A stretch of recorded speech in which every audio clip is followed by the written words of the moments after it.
Welcome to the Panic Podcast. We panic because we have no fucking idea what we are doing.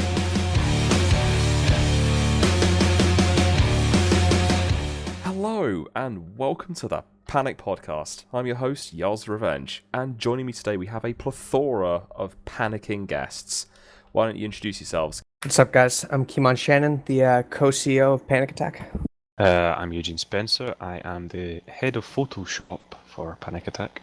Liv, I'm a director and general keyboard warrior and Python warrior of Panic. Hi, I'm Pinhead. I'm the guy that shows up on fleet ops in firework boats. Hey, I'm Zev. I just show up when I'm needed. I'm a grunt for the most part. So, to start us off, how's everyone doing? Good. Yep, Pretty well. not bad. Pretty good. Yeah, good. Everyone had a good Easter? I worked on it, so, you can take that how you will. Had some good eating. Nice, nice. Anything exciting happened in game for anyone, or has it been a pretty chilled out, boring couple of weeks? Well, we've had a lot of new members join recently. A lot. We've recruited so many Non-stop people. content. Every day. Alright, so let's move on to the first topic of the show.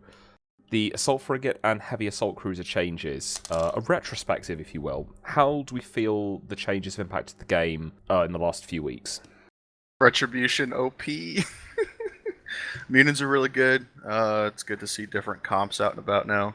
Really, really happy to see different assault frigs actually being used. Retribution is ridiculously overpowered, but at least they're being used now. Good thing, I guess. It's pretty cool. I picked myself up a Wolf. I've been flying that. Never used it before, but it's been pretty sick. Well, definitely looking at the stats. Who would like to hear some interesting numbers about the Retribution and the Munin, specifically as two examples? Shoot. This guy. Okay, so last year we had, on average, I'd say about 600-700 kills with the Retribution. We had highs of 1,200 and lows of 499. So, good numbers. January peaked at 1,073. February, 6,500. March, 17.9 thousand. Retributions are so good. They're in a really, really strong spot. I mean, it's up to the EVE community with like anything else. Same with the what's it called? The Munin. The Munin, yeah. They tweak a little bit. It's really strong. You need critical mass for an alpha fleet, but once you're there, it's really good right now. I mean, it might be a little too strong, especially the Retribution, but much better than it was. I think the numbers have to be tweaked down slightly, but I mean, it's a flavor of the month for right now. For the next 6 or 8 months. The thing I'm happy about is the prediction we made of this thing will be the king of FAC War plexes. I still stand by that because the assault damage control lasts only 17 seconds, but that's really all you need in a frigate fight, especially in like a 1v1 or a 1v2. You don't need any longer than that. I agree. A lot of them, like Retributions, the one I fly, you don't even use the assault damage control. They're really strong without it. They don't even need it. Now, the interesting thing is, looking back at the stats and stuff, when I look at the heavy assault cruisers, in general, we have about 20 to 25,000 kills a month for the last good few years. For actually, December 2016, we had 39,000. March this year, it's only 28,000. So actually, not a lot more heavy assault cruisers are being flown. It's the assault frigates that are the really big ones where there's a noticeable change of how many people are flying these things. In fact, if anything, people are flying less heavy assault cruisers than they have been in 2014 and 2015, or at least getting less kills. It still takes some time to settle down and for people to figure them out, to be honest. Oh no, definitely. It's just the assault frigate. You can't argue with the numbers of it. There is a clear, huge increase, bigger than March has shown more kills for assault frigates than any other month in the last few years. I think. It's also nice because now that you have a cheaper ship that is more versatile and able to PvP, you're having more people willing to undock and take chances of losing that ship. Oh, absolutely. So it's increasing content for everyone. I mean, out of the cruiser line, they only really changed the Munin and the Eagle. Eagle is still mediocre at best. Munin is very strong right now. What did they do to the Eagle? Plus 12 max velocity, Give it a drone bay. 25 bandwidth, and added a drone bay. It's not great. I mean, we've always used it in our doctrines anyway. It's a very good ship that we use it. Still just super slow. Yeah, it's not as fast as it I think should be.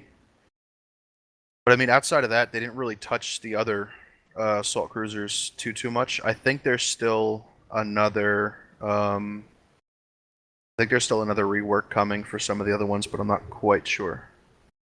The Munin, from what I can tell, is a very fast, long-range sniper, but the only issue I find with it is it just can't put the damage down that you want to be putting down with a heavy assault cruiser, but I think that's just the nature of the fast, kitey hull that it is. I mean, it's really good for brawling. It's great for soaking up damage, blaster range. It needs a heavy support backbone, but it's really good paired with other shield stuff like the Gila and the Serb. So all in all, would we find ourselves flying more assault frigates or more heavy assault cruisers more often, or are we sort of just looking at them and going, they're nice, but there are better ships to fly? I love the AF. I was hoping the Enyo and the Ishkur would be slightly better. They're pretty decent compared to how they were anyway. How are we coping with the Jag being a missile boat now? I mean, their Jag and Wolf are really, really strong. I don't really fly them though. It's not my style. I like the changes that they made, but for me, yeah, there's better ships I can fly, so I don't really use those. I'll tell you one which I really like, the Vagabond. I've always loved the Vagabond. It's been my favourite go-to solo roaming ship, aside from the Stradios. But now that it has an assault damage control, it's basically oh no, I've been hit by something I'm being pelted by an Orthrus or something, gotta get out of there. And it gives me a little sort of get out of jail card, which might be the difference between my ship dying and my ship surviving. Yeah, that's why I really liked my assault frigate for solo too, because it is just kind of like a get out of jail free card in a lot of ways if you're able to get out of range, scram or whatever.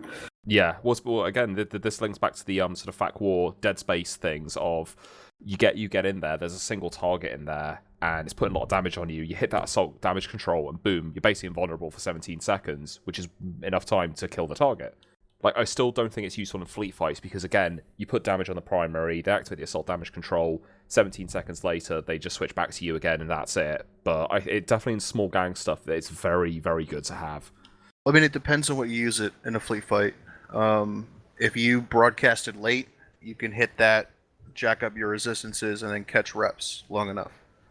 I think it could be interesting with enough people too, right? Like with AHACs, like if you're stopping someone from, like if you're not able to kill someone for 17 seconds and everyone has to switch and they're still applying damage, like it'd be interesting to try it.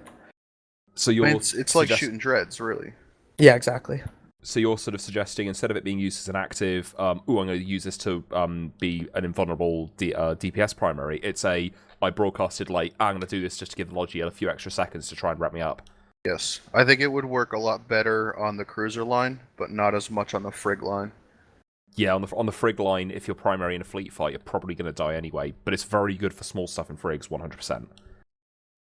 Yeah, I think it's better solo work, but I don't think it's great for fleet frig work. But I haven't really tested it out, I'm just thinking. That makes sense. Warrior.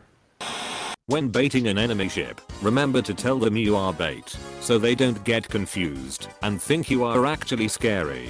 It is very helpful. So, continuing on with the looking back at the March update, the changes to the battleships and the additional cargo bay space, how do we feel that's been? It's so good. Cat boosters, you can blink and Is that why I be fit able more? to lock. Yeah. Yeah, cargo capacity up 25%. It's nice. Because That's a they great looked at change. battleships and they said, oh yeah, these ships are really big. They should have really big cargo bays, which makes so much sense. I still think it should be larger, but I'm still happy with the size. Everyone we fight, I feel like newts too, so it's nice to have more charges. It's definitely a huge change and a huge buff to things like Balgorns and Geddons and things that you reliant on cap charges and the Megas. Barghest as well. Yeah. Heavy on the Vargas as Megas well. too. Yeah. Mega's fucking fantastic. But the ability to carry more cap charges is incredible. I love it so much. I mean, it makes fleet fights potentially last a lot longer, but that's still good. It actually feels like battleships are the hard mainline ships they should be. I'm glad that buff came in with the Macarial nerf. Suck it, Mac balls. I hope you I hope you enjoy the nerf. Well, talking about the Mac Fucking Mac horse nerf, shit. what do we think of the Macarial now? Good. It's as shitty as it should be. Are they still Oh. viable? Like, are people They still are using them? shield boats now, not as much as armor because of the mid slot, low slot problem though. It's, if They're you're probably using going to be good as self-rep shield boats, but armor, I'm glad they got nerfed. It if you're using a opens room Macarial, for fleets. if you're using Macarial, it's one of those things where you have to decide between tank or gank now, which is quite nice. You can't have both. Oh, definitely. I love the changes that they made to the Macarial. It really confuses me when people were like, "Oh yeah, the Macarial's a really good armor boat." I look at it and just go, "But it feels like it's supposed to be a shield boat." And people were like, "Oh no, you always want to tank it armor," and it just really confused me. And then people did it, and I was like, "Okay, I guess that works." But now that it's going back to the shield route, it feels a lot better, and it feels like that's the job it's supposed to be there for. It's good. It's in, I think, a better spot for the hull. I also think it's better because they added projectile fall off to it with a mid slot. So then you can get shield kite self-rep solo, you could get shield kite F1s and not have an armor boat, which then opens up more armor doctrines to bash citadels with, because that's all that the max were used for. It's fucking citadel bashing. That's true, yeah. It brings up a bit more competition. It makes the other armor battleships more appealing because, I mean, again, we've just been through this of looking through armor battleships, and it's quite difficult to find one that does all the things you need. And you look at the Macarial and you go, I'm going to use that. And then you fit it and you're like, oh, it can't do what it used to be able to do. Ah. It was the best at what it did, and I'm glad it was nerfed because then we can use other doctrines. Which, I mean, it also came in with some of the Citadel nerfs, which helped open up more doctrines to bash citadels with. That's the only reason we would use max. Yeah, in fact, talking of further nerfs and changes and stuff, the attack battlecruiser is getting micro jump drives. How do we feel about that? Blink Talos is so good. I love it. Blink Nados, man, that's where it's at. I haven't had a chance to use them yet. OP. I see the ability to fill up micro jump drive as purely the ability to get out of a tricky situation when you're sniping stuff. Although I know people will be using neutron blaster boats with the Talos and be like, lol, max damage in your face. So good! It's so fucking good. It's great. But it fits quite nicely because they're one of the few ships which should have it because they move so fast. And it's just like, yeah, they're a fast-hitting gunboat. They need to be able to do the damage. Well, yeah, and they need to be able to get away quickly because, I mean, they're sniper boats. Yeah, and they're hit-and-run vessels. They're not supposed to go toe-to-toe with a battleship. That's a battleship's job. They are hit-and-run, fast-moving gun platforms. Yeah, guerrilla tactics. My polarized Talos begs to differ. Blink on your face, you're dead before you can even do anything about it. It's so good. Those things put out so much damage, it's disgusting. 1800 cold, baby. The thing which I think is a good change, and again, I think everyone here can agree with me on this one, the Orthrus nerf. Fuck the Orthrus, fuck the Ferox. I think the Macarials to battleships are what the Feroxes to battlecruisers were, of you always saw Ferox fleets and Macarial fleets. I think mainly it's because you could put 300, 400, 2,000 dudes, which the Ferox got a lot of work in nullsec, not as much in lowsec. I'm not into the nullsec game anymore, but you figure it's cheap, it's easy for new bros to get into, it's a sniping platform, go in at 120, 100 and change, and just dunk things. It's ridiculous. Yeah. Really strong for the amount of IS that you would put into the hull. I'm glad that they got tweaked a little bit. We don't really see much in our area anyway, so... A lot of these changes, the common theme is not necessarily a nerf or a buff for the sake of it, but it's more of a to make other ship choices more appealing for different jobs, and that's something which I think has been lacking for quite a while. Yeah. There's always, if you want an armor fleet, you always go for a certain type of ship or a certain ship build. There's never any variety of what you can field, but now it's encouraged people to be more inventive and come up with fittings to do the job they want it to do without going, oh, I've got to go for Macarials or oh, I've got to go for Feroxes. Yeah, the 100 power grid nerf was really good. It definitely helped out. So, fuck Orthrus pilots. I'm so glad we can dunk you now. So moving on to talking about another kind of ship, which is the newly introduced Monitor. How do we all feel about the Monitor? Well, I should ask another question. Does everyone know what the Monitor is? Yes. It's the new anti-headshotting fleet leader. That's the one. Piece of shit. Yeah, I agree. Crap. So why do we think it's shit? It's very niche. It won't be used in low sec. It's a null sec thing. Low seckers got fucked again. It's fine. And We'll just actually, keep using damnations. If we just cut to this phone-in interview we got with our alliance leader, we can hear his own words. It's crap. I mean, it's not, but it is. But once again, CCP shitting on the low seckers, where the fights aren't so big that you need an unkillable ship, but are big enough that you need a ship that can't be headshot, but can still contribute to the fleet. That's my view on it. Nice. I mean, it's interesting. Like, it's... I don't like it. I think... I don't know. I'm 50-50 on everything, because I think headshotting is a viable tactic, but I also think that only pussies use that tactic. Well, but it's still viable. Well, let's look at it from both ends. Let's look at it where do we see the Monitor being a good ship, and where do we see it being useful? Kill mail whoring. Nullsec, yeah. Nullsec, yeah. I don't see much use in low sec. It's very niche for what it does. It's only really whoring for the FC if anyway. If we look at it from the other side of what do we think is bad about it? I could fit a damnation that's more useful. It has utility slots. I get links on the damnation. It's tankier.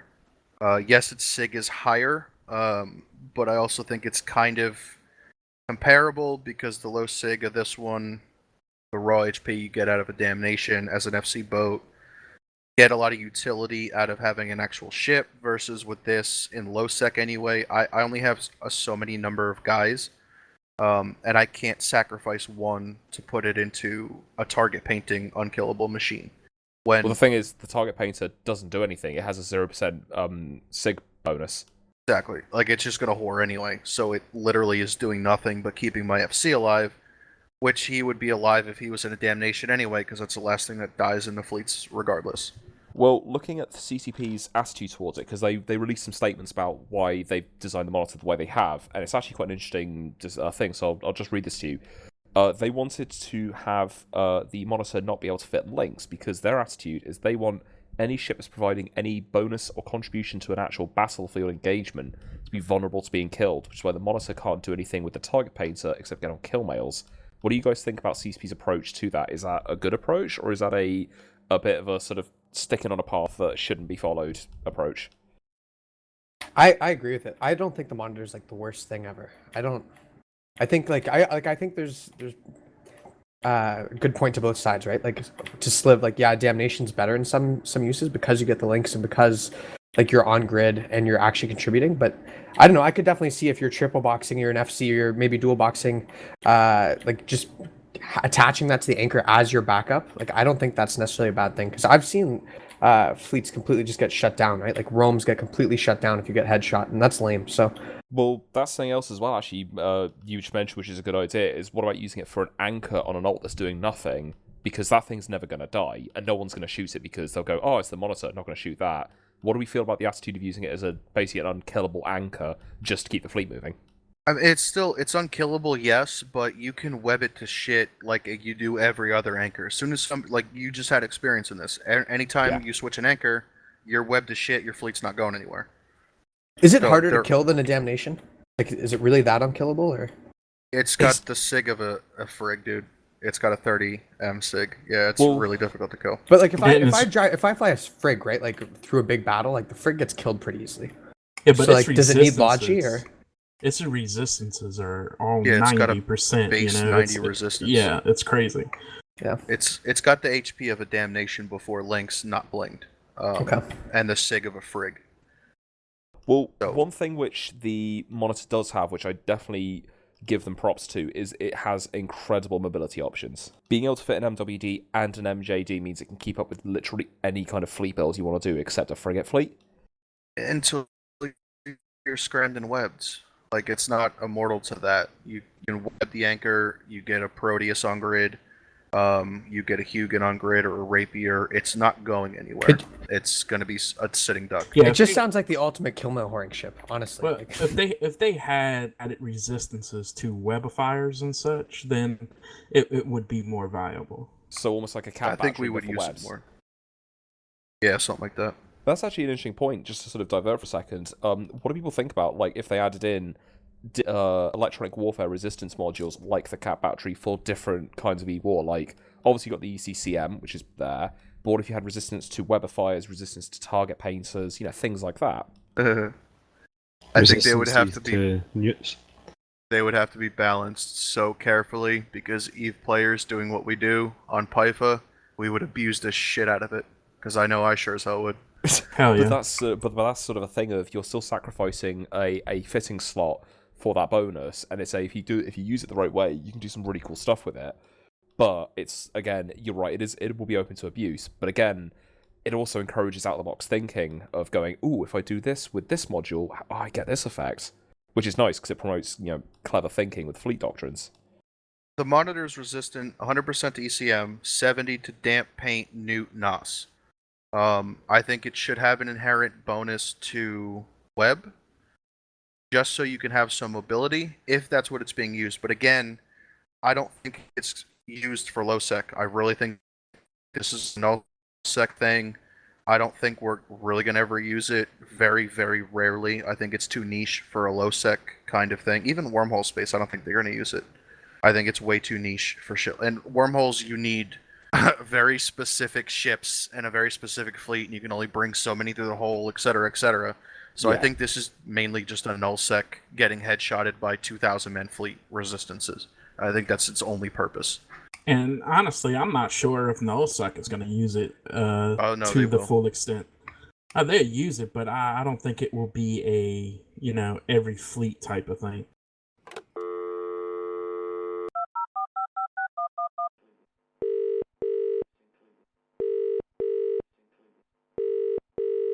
Hey, you've reached an item from Snuffed Out. We're not available, unfortunately, to take your bat phone request right now, but if you leave your name and a large ISK deposit, we'll get right back to you. Alright, cheers, bye. So, moving on to the next topic, which is going to be looking back at the changes they made to Citadels with the 24-hour vulnerability. How do we feel that and the low power change has been, now that it's been with us for a month and a bit? I like it. It feels like Mad Max out there. The low power change is one of the best changes that they've made in a long, long time. The amount of content that I personally have generated for the Alliance by just taking a couple accounts and being able to RF something, and then we have a timer 3 days later or 5 days later, where we're basically guaranteed a fight because our neighbors are always fighting. Like, I think that is awesome. Because originally it was a case of we'd have to look out for a Citadel that was coming out of its vulnerability window, hit it, and then that meant that content was only able to be generated at certain times of the day, and then that would still be a come back in a day's time to actually have the proper fight. Whereas now it's if there's nothing really going on, we can go reinforce some Citadels, come back a few days later, and there's going to be probable content, and that is something that I think EVE has really struggled with, particularly in low sec, for quite a while, actually. Yeah, and especially before, too, because you couldn't hit it unless they'd set that time, right? So, yeah. we were hitting Citadels at 6 a.m., basically, hoping for a fight then. Now, just being able to hit it whenever you generate content on that first timer or the next one, it's great. It does feel like shooting passes, except for the damage cap, which I still kind of don't like. Even as I've defended so many structures, I still don't like the damage cap. I think 5,000 is way too low. It takes way too long to grind them down. I think the defenders have too much of an advantage altogether with defensive damage cap, with the timer, reinforcement windows, all that other shit. I think it's too strong on the defenders still. Well, it's... actually, I remember saying this when we were talking about the changes before they came out, of this is a step in the right direction, but it's not the final way to fix Citadels. There's still a lot of stuff that needs to be done to them, but this is a 100% right step in the right direction, because this is now giving us the ability to initially attack them whenever, and yeah, it's still in the favour of the defenders quite heavily, but if CCP sees that this is happening routinely and this is how it's going down, the next change they'll do for Citadels may make it so that the attackers can get a benefit if they do X, Y, or Z, and that's, I think, a continuation of this change, which is really good. I think it's a lot better than it was. I really think it's a better step, and I'm so glad. Moving on, I think bringing up anyway, the Sino tethering get fucked is great. I I think it's they- fantastic. I think the defenses of the Citadels needs to be increased. Yeah, I agree with that. I think that the defenses are weak. Like I think if you're putting a billionist down, you should be able to kill battle cruiser fairly easily, even if it has like a T1 Logi with it. Like I personally think you should be able to do that. I do agree with you though, Sliv. And I'm like saying this. We've fought over a lot of defensive timers now that the damage cap is way too low. Like if the enemy holds the field, they should be able to reinforce your structure very fast. Yes, I agree, but we're also defending on engineering structures. We haven't really defended on combat ones, and the combat ones are very fucking strong. We shot a fort. They're ridiculously strong. I think keep stars are way too overpowered. I think forts are very fucking strong. That being said, I'm glad that my Azabel couldn't kill a solo fax. I mean, I am, but I'm not. Like, I think they should be strong enough to kill a fax, but not really. It's really hard to balance the non-combat structures. I think they're intentionally weaker just to give a little added support. The combat ones are really fucking strong. At least the forts are. One thing which I think is not thinking that saying it's too strong, but definitely needs to be dialed down, is the ECM capability of structures is way too powerful. No, I like perma-jamming enemy FCs to piss them off. Well, Stop hitting my shit. There's nothing wrong with permajamming, but from what I've seen, we've been able to get 2 or 3 Logis permajammed for an entire fight, and I think that's just way too many. You should be able to permajam something, but it should be one target at a time, because don't forget, you also have the newts, which can shut down other Logi as well, and it's sort of I know Citadel's supposed to be quite tough and quite hard to take down, but that becomes a bit ridiculous, especially if they have better weapons in the future. Being able to incapacitate an entire Logi wing, and this is when you've got 5 Logi on the field, that's a lot. I mean, to me, it's the same thing of talking about faxes. I like the way that structures do the newts, where the smaller the ship, the less effective the newt is going to be against it. I think the same should be done with fax reps, which is why they're really fucking strong. Well, we're going to be talking about faxes later, yeah, so... I know, but I just wanted to bring it into the newt power of the structure itself is really strong against caps. And it's not so much against subs, but you still can newt them out over time. I think that's fairly balanced. But I don't think, like, ECM is an unfair, I think, advantage for the structure. You could perma-jam out. I would like the removal of ECM off structures and added, like, a links of a benefit, something that benefits my fleet, like even an ECM resistance or a newt resistance or more armor, whatever, on the Citadel.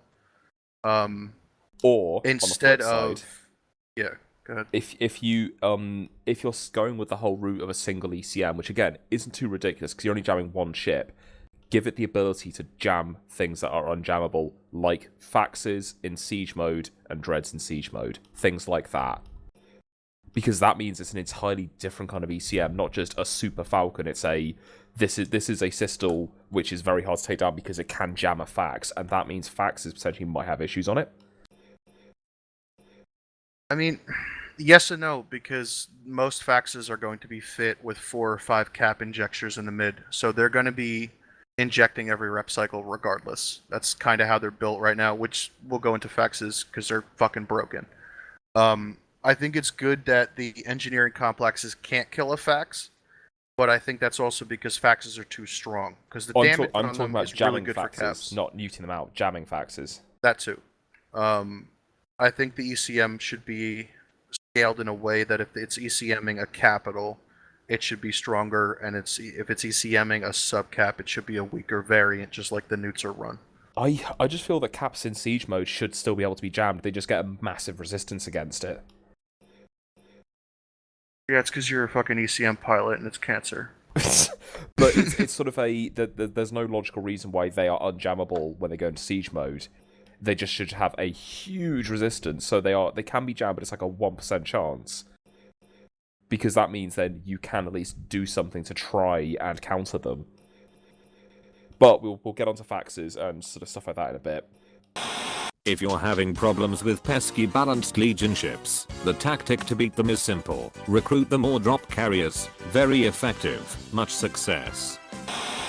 following on from the Citadel changes and the mentioning of the jump fatigue and the jumping changes, how do we feel about the changes in regards to jumping and tethering? I think it's great. I think it's brilliant. I think it actually adds some risk. Well, especially to the super caps, but also to jump raiders. Shout out to Ivana. I mean, they're putting in some work. Definitely super caps, because the old method of just moving between Fortizars was just ridiculous, because it meant you could never catch a super cap when it was taking the Fortizar highway, as they called it. Now it actually means ghost sinos and the old tactics of moving supers are back in business, which makes it riskier, because if you're moving a super carrier, it should be risky. Yeah, definite props to Ivana for putting in work for what they're doing. I'm so glad that they're getting so many super kills. Yeah, boy. I think supers have had it way too easy for way too long, being invulnerable. Even, like, I'm a JF pilot. If I screw up, my JF is fucked. You know, like, I'm happy that exists now, instead of being immortal all the time. Yeah. Again, from my end as well, being another JF pilot, it doesn't impact how we do things, provided we do things correctly and we take the precautions. You know, we do our work, basically, but it punishes lazy pilots, which kind of feels like Eve in a nutshell. Of the mechanics should be in place to punish pilots who are lazy, can't be asked to do things, and just like don't think things through. That should be the end result. I do unfortunately see the counter of the Fortizar Superhighway becoming Keepstar Superhighway, so they can just jump and instantly dock and they're fine. But that requires a massive financial investment to do that, so that's a risk from the player, or players, rather than just dump a Fortizar down, which in fairness, if you're affording supers like that, you can afford a Fortizar skeleton fit very easily. Can they dock in forts? I thought they could only dock in keeps. No, supers can't dock in Fortizars, but what I mean is the old method, which was just the Fortizar highway. Now if it's replaced with a Keepstar highway, that still gets the job done, because they can dock, but they have to spend hundreds of billions on a Fortizar, on a Keepstar highway. Yeah, but I think that's all on Kriba anyway, and very few pilots. It's been transferred now. Oh, okay. But because originally that was of course, on Kriba. there's still a risk there as well, because you can still be scrammed and you can't dock. That's right, isn't it? You've got a very small invulnerability window, which again, provided you don't DC or don't go away from your computer while you're waiting to dock, which again, if you do that, you deserve to lose it. But yes, if someone did get there and managed to scram you in that moment, you become not invulnerable, you wouldn't be able to dock. Right. But again, that's all about timing, because again, a jump race pilot could jump through and disconnect during the jump, which means if you're waiting at the Citadel, you can scram him and kill him. Or hit him in dead space. Either one, yeah. Because, I mean, when you jump, you still have that 60-second invulnerability before you move, and then that's when the tethered delay timer starts, as soon as you go vulnerable. So yeah, you can go through, wait for your screen to load, give it a couple seconds, and then just dock right up, which JFs are still relatively safe, pending you don't fuck up or jump to a bait one, yeah. An emergency warp does still count as moving, and it does make you vulnerable, I believe. It does. So that, again, there are risks to it, but it's nice that you are actually at risk, provided you don't take any precautions. But if you're doing things carefully, if you're making sure you plan it through, you're fine. Which, again, I know a lot of jump freight pilots who have absolutely no problems with this update, because they do things correctly and they do things the way it should be done, and they don't lose their ships, which is good. I really think this is the best change, not quite for caps, but for fighting. For guys that are defending their structure, sino into it and immediately tether, and then wait for the fight to start. Now they have no choice but to deal with it. As soon as they jump, the fight is on. I think that's the best change for it. And, you know, like, yeah, killing supers, yada, yada, yada. But I think the jump to tether so you can't actually PvP until we decide to, I think was a little strong. I think it's better now. If they jump in backup FAXes, for example, which can just sit there and wait until the first one runs into trouble, now they can't really do that if the enemy doesn't want them to do that. Yeah, that's good too. I didn't even think about that. But also, talking about the jump changes, we've also got the changes to jump fatigue. How do we all feel about that one? Great. Awesome change. Good. It's great, yeah. The being capped at, I think it's 3 hours now is the longest you can have your blue timer, which is incredible. So good. It's making moving caps home a lot easier. I mean, it was quite annoying having to spend an entire afternoon or even like 2 days in some cases, moving caps back home and not actually getting out and enjoying the game. Yeah, it means if you're doing a deployment for the evening or even for a weekend, you can move your caps several jumps in like an afternoon or an evening. You don't have to commit an entire day to a move up to the other side of the galaxy. Yeah. I mean, same with what Eugene was saying, where you just buy it somewhere where it's cheap. You'd have to spend the next 6 or 8 hours moving it home because of the amount of fatigue that you would accrue for the jumps and then timers and all that other shit. Yeah. Like, it's better for being able to ship up, bring it home for a fight that may or may not even be staged. Just, hey, I need one. I don't want to spend the next 2 days. Like, I don't buy a cap because it's going to take me 2 days to move the fucking thing home from Placid. It Like, eliminates takes the too long. need. It eliminates the need for getting an alt who can also fly that cap. So you basically alternate who's jumping it to try and spread fatigue. It eliminates the need for that, which is really good because that's what I had to do. That means you can buy double the caps. Which is what I've also done because 2 Thanatoses are better than 1. Buy Nix. I think they're only 1 mil a pop. Oh, oh boy. When using a command destroyer, remember to scram your target before MJDing it away. It will stop him from running away more effectively. So, moving on to the biggest topic, I think, which is definitely going to provide some love and some hate, as much the same. FAXes. How do we feel about FAXes? I love them. I think they should be deleted from the game. No way. No way.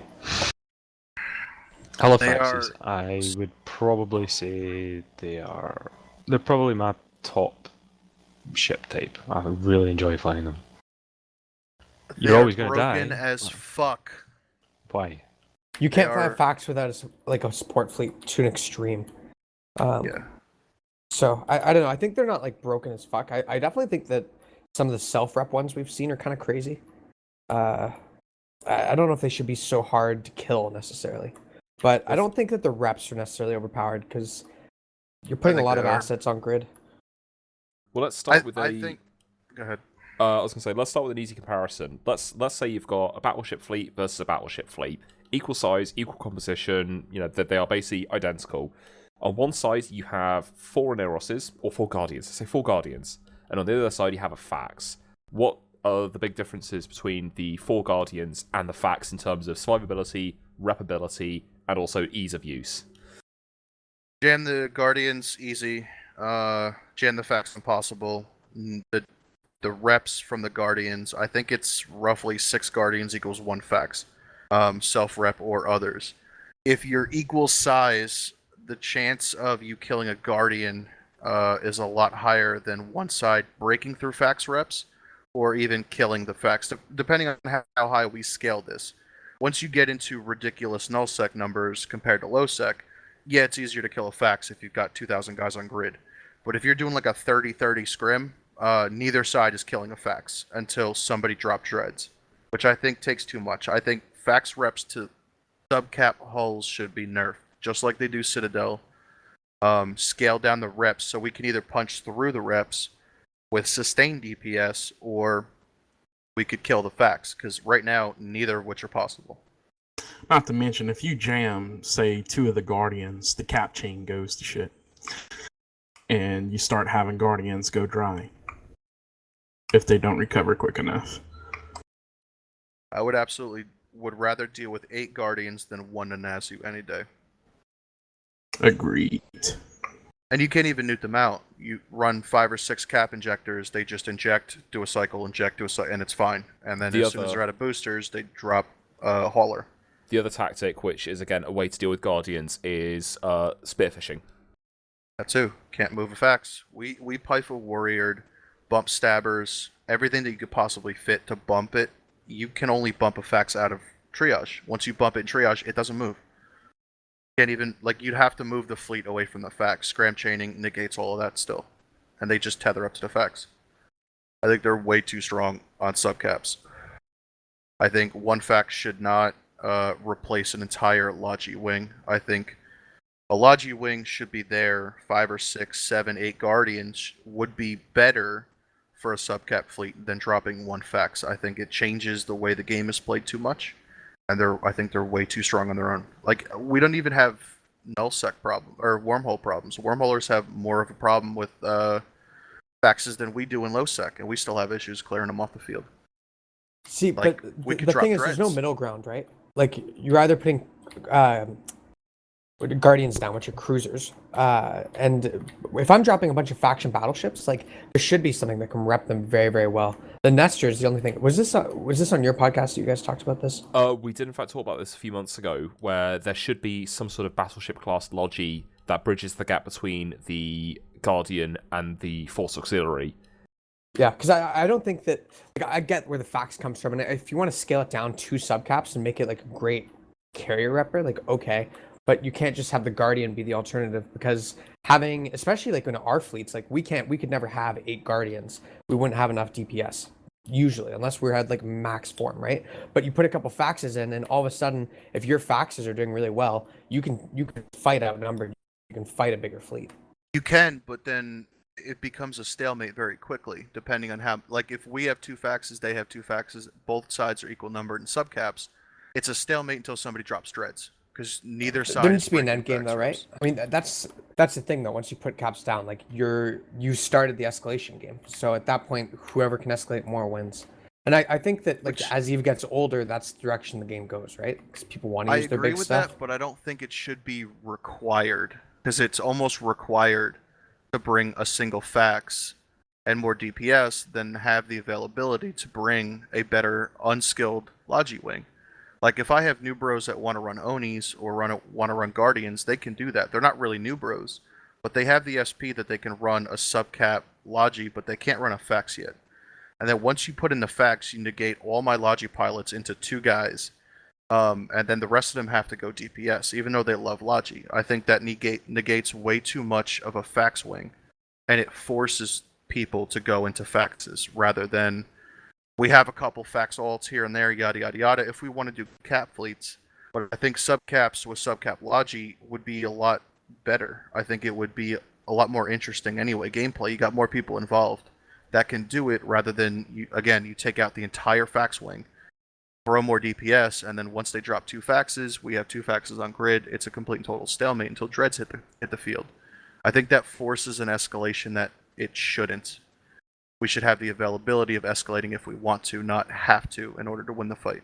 Looking back at scalability, sorry for one sec. Looking back at scalability, I feel we keep mentioning this on this podcast actually, of there should be some sort of system set in place for these types of ships where they scale based on the number of people on grid with you in your fleet. So that way they work well in nullsec when you've got the huge blobs of capitals, but they also work well in the smaller gang fights because you're not repping as ridiculously with 10 people as you would be with 100 people, if that makes sense. Also with the ship size you're repping.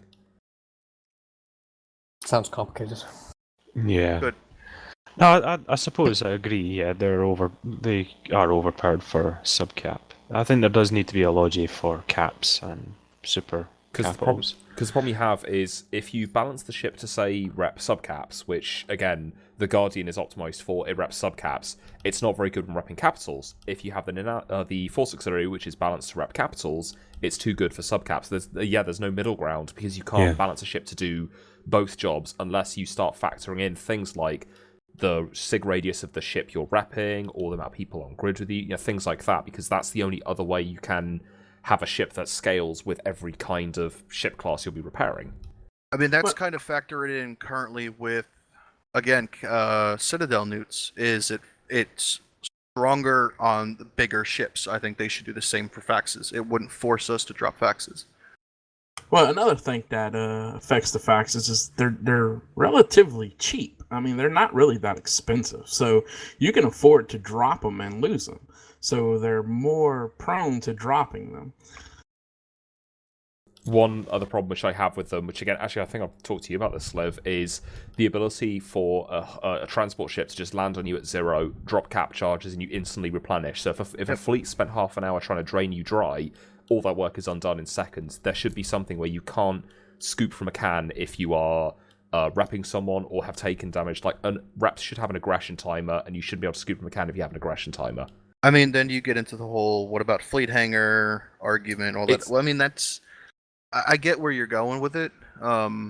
I think Ships that would have to be shouldn't- balanced very Yeah, carefully. ships. I feel ships should not be able to restock their cap charges while in the middle of a fight. That should be something you do at the beginning of a fight and at the end of a fight. You shouldn't be able to do it halfway through because that's just it just shouldn't work that way. You go into a fight with X number of cap charges that you think will be enough, and if it turns out they're not enough, well, that's just because you either didn't have enough cargo bay to bring more, or you didn't think you'd need as much. But that's about preparation. I Well, don't quite agree with that one though. Yeah, I disagree too. I think if you are expecting that, then it's your responsibility as a fleet to be prepared for that ship coming in. Maybe have someone standing by, especially if you know where they're coming from, and try to gank them before they can even get on grid. You got to think about like some fights can last hours and hours, and if you're a fax and you're out of charges, you're guaranteed to die pretty much. If you have that option of bringing in additional charges, then allows you to stay in the fight a little bit longer. There should be some But sort of course, penalty for it, though. Say again? There should be some kind of negative to it, though, because the moment it's literally you scoop it, that's it, you carry on. Yeah, There well, should you be do have a some negative, kind of negative. though. You have to have a dedicated person, alt or whatever, to fly in with that, and there's risk involved in that as well. There's no guarantee that you'll actually get your cap charges. I mean, like, this is all, again, coming off of, like, low-sec stuff, where the difference with null-sec is you drop faxes, you're not going to be dropping 1 or 2, like we would. You would be dropping 15, 20, 30. And then at that point, there's so many caps on field that, yeah, the Dreadball can eat through. But in small stuff, like, if we're running a small battleship gang, right now, we're almost forced to make sure you have a fax on standby over, a Guardian wing.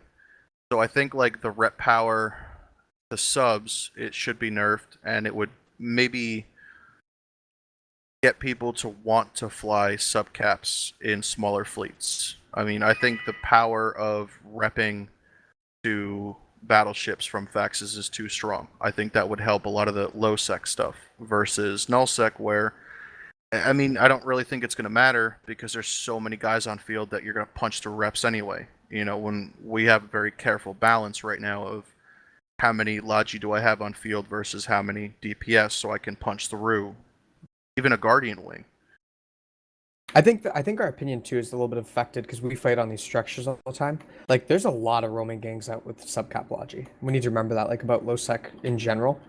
Because like in our pocket for sure, like all these fights we have to drop faxes because that's definitely like our meta where it's just like if we don't drop caps, like nothing's gonna happen. But if you're out roaming through Maki, like you can still have a good fight without dropping a fax and having regular Logi. You are definitely right. Yeah, it's the local meta is very much towards faxes and anti-fax tactics. But if you're in a roaming environment, you'll be basically encouraged to use smaller Logi more. And again, we use frigate Logi when we roam in our smaller stuff, so we do it as well. But definitely when structures are involved, faxes almost become you need a fax, otherwise you're not going to be able to get anything done. And I think that's kind of fair to Eve, right? The game is about non-consensual PvP. So like to this point of you being forced to use a fax, like if your enemy is using a fax, then yeah, you better have a fax or good luck. Yeah, you are definitely right with it's non-consensual PvP, so you can get caught out. It's just the feeling I definitely have is that faxes are a bit too strong for subcaps, but how they would be changed to be less OP with fax subcaps, honestly, I don't know. There are things I would suggest, but the actual implementation of them would need to be very carefully thought out, and it definitely would be different to what I'm thinking. I think their base price on the market should be increased. They could do that by increasing the materials that is required to build them. Yeah, I was thinking that actually. Maybe kind of dreadnought kind of pricing. My SRP wallet says differently. How is that? How do they compare to triage, like regular triage? Because I mean, I used to fly slow cats. I don't think I ever used a triage module back in the day. Does anyone know? From We the way definitely I rep understand more. it, yeah, the way I understand it, slow cats were so much more difficult to break, especially with the being able to like I've been watching a lot. Well, of they old were just Rooks and RR King though. stuff. Yeah, but they were still like I was watching a lot of old Rooks and King stuff, and the one where you can switch out your Archon low slots while being in combat. I think they fixed that, which is good. I think that they're a lot better than they were, but I still think they're way too strong in the current meta anyway. I think a lot of the game meta gets pushed into more and more numbers and kind of forgets about the little guy, with the exception of Citadels. I think is the complete and total opposite. I think a lot of it is low sec neglect, but then again, I'm very biased in that opinion. Scouting is for casuals. The real pros crash gate with no idea what's on the other side, because they like surprises like spiders in their drinks. Okay, so moving on to our final topic, which is hopefully it's one that everyone's going to like. The upcoming changes in regards to acceleration gates in faction warfare space and warp core stabilizers. So for those of you who haven't heard, the upcoming change is going to be you cannot take a warp acceleration gate in fact warfare space if you have a warp core stabilizer fitted. Beautiful. That is amazing. Yes. No more just farming and running. That's awesome. I love it. Yeah, because inertial stabilizers and nanos aren't going to do the same thing, because they're not going to warp off as soon as something's at 0. Like, I don't think it matters. It does for all the guys that don't know well enough to put those on, that know to use warp core stabs. Aren't they in the tutorial? Or that aren't paying attention, or if you have, say, an insta-locking interceptor or something and there's just a little bit of delay and you actually get a picture and a tackle on it, it means you're not going to be like, damn it, warp core stabs. Yeah, it won't fix everything, but it's definitely a start. It's not going to force anybody to PvP. It's really just so people can tag the guys that are half AFK and defensive plexing. But I think that if they have like half a sense to just spam their D-scan at 0 and see anything relatively close, they just warp away. Yeah, but so many won't. I think it's so good. Those guys that don't do that will be punished now, and they don't just have to put on a module on their ship and get away every time. It means people who are active and are looking out for trouble will still be able to avoid it, you're right. But the people who are content and lazy, again, this comes back to the punishing lazy players, will suffer, which is kind of the ideal aim for it. Are they going to ban mobile depots inside those? That is something people have been mentioning, and CCP have basically kind of commented saying they'll keep an eye on it. And again, they're also going to keep an eye on cloaks in it, because they don't want to remove the ability for cloakers to go in there, but they will be keeping an eye in case cloaking becomes the new thing to go to instead of warp core stabs. So I think the phrase is watch this space, but they are implying if you can be inventive and come up with ideas and ways to do it, then as long as there's some sort of risk to it, then you should still be able to do it. So hopefully mobile depots might still be able to be there, but at the same time I also hope they won't be able to be there. I mean, it depends on, I think, what's happening. I think ventures are going to be pretty big doing this shit now. I don't think you can capture while cloaked anyway, currently. So no, I don't think you can. It's more the cloak ships waiting in a Plax. I mean, that's always good. Same with recons sitting in the Plex in the medium waiting for you. Well, that's the thing. Force recons are fine because that's sort of part of their role. If they sit there invisible to D-scan and just go boo, which is the reason why I love the Rook so much. Yeah, I have a feeling the price of ventures is going to be going up for this change if they can still get in and have that strength of warp core. Yeah, ventures are going to be really good for it. I mean, I don't know. Like as I've seen a lot of solo PvPers do it, you go in, you have mobile depots, you have mobile jump drives with a battleship. You could do a lot of really inventive things inside the plexing that defends you from Sino dropping, which is great, I think, for the solo PvPers. But I think if you get rid of mobile depots, the guys who solo roam in battleships and go into plexus so they don't get hot dropped on, I think that's going to nerf them pretty good. Maybe something where if you take the gate and the gate reads that you have stabs in your cargo, you're not allowed in, and on your ship you're not allowed in, that'll allow mobile depots to go through. And then you also run the risk of, like, I don't know, a Dramiel stabbed, just burning straight through the thing, however many AU to get to the Plex to be stabbed inside of it. No, I think it's weird. Don't bother checking jump distances with capitals. Simply use the force and channel your inner pigeon and you will make it to your destination every time. Looking at the absolute penultimate last thing, which I just suddenly remembered, The chat bubble's gone. Fuck yeah. I had so many conversations with people, though. That was a really good social tool that CCP employed there. I was forced to talk to people. I do not know how to feel about this. I mean, I do like the two-phase, you have to chat and then press a button to actually open a convo now. Even, I still like it, but those chat bubbles were rather annoying. I think the two-stage is good for when you accidentally hit start conversation instead of show info, because there's so many situations where I've been scouting someone, and then I've hit start conversation, I'm like, oh, this is awkward. Hey. Because the two phase is still there regardless. Like, I just clicked on Keem on here, and I still have to type, which I still like. I think that's good. Yeah, it's definitely a good change. I mean, it's helped a lot with the guys who try to spam convo you when you're about to die so they can get your pod for free. That's helped a lot, I think, on reports anyway. In general, with the latest changes, again, I think we've been saying this over the last few weeks, whoever's been coming up with these changes at CCP, bravo to them, because these have been some really good changes that have actually had a real impact on the game. Yeah, like, I do complain a lot about some of the changes, but the fact that they are implementing a lot of really good stuff is great. I think they have a lot of work to do, but a lot of the meta changes and the shit that's been done is very, very good for the game. Yeah, because they can't change too much too quickly, because then that breaks the game in a different way. But the definite slow and steady changes to kind of make things better for players it's noticeable easily. I really like the way they're iterating faster, and I think the pace they're set at right now is pretty good. The chat bubbles, I opened so many stupid conversations with people, and I'm happy to see them go, but like with that same token, I got kind of used to just pressing that chat bubble to start talking to people. So we've got to go back to the old way now. Yeah. Well, looking at all these changes and looking ahead to the future, the one change I'm excited to see how they implement in terms of the complexity of it is going to be jump bridges on Citadels. That's going to be an interesting one to see how they do. That's how they're copping out of player-constructed Stargates. It's a joke. I do want to see player Stargates, but I don't know. I think that's what they're calling it now. Yeah. 5 years ago, when they did the master plan, they talked about player-built Stargates, and now it's just freaking jump bridges.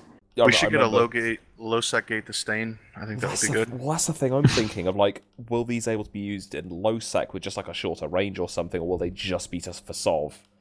Alright then, let's see what we have in the inbox today. Oh boy, local has been exciting lately. So much salt, so much love. Without further delay, let's get this rusty truck of weaponized autism on the road.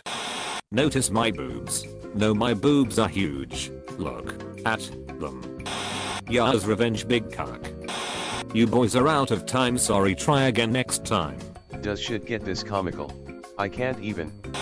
Can wolves actually fart? Reported, use the word Pinot. Burn jitter is cancelled, don't worry people. Hap Boltram came to save my ass. Damn son, what are you feeding that thing? 100 MNIV and cap battery and large shield booster. Also he really wants my nudes, so that must have something to do with it. Who doesn't? Raiders of the Lost Liquor Cabinet. Screw the lubba dub dub. Good response. So when you guys finally get purged from here, we'll be selling blue standings. Offering rental contracts for the dud pocket, 4 bill per week. Yaaar's revenge, how much paying Eve news? To plug your shitty alliance? Nothing, they just like me. Those numbers are garbage. When you find yourself in a hole, stop digging. I'll translate. Shut the fuck up. I kissed a boy and I liked it. I kissed her balls and I liked it more though. This shit looks like a mating ritual. Unauthorized Tempiston system, calling all Gator Camp harbingers. Do you all have enough logi for your Gator Camp? That's all for now, folks. Tune in next time for more salt and pepper from the world of low sec. Oh, and before I forget, Panic is recruiting, like Dreaded, except we aren't massive sellouts. Make the Enforcer great again. I like tater tots. Oh yeah, Shield Slaves would be nice. What size of monitor should I get? The 24-inch or the 28-inch? Make T3C HKs great again. Fucking dicks.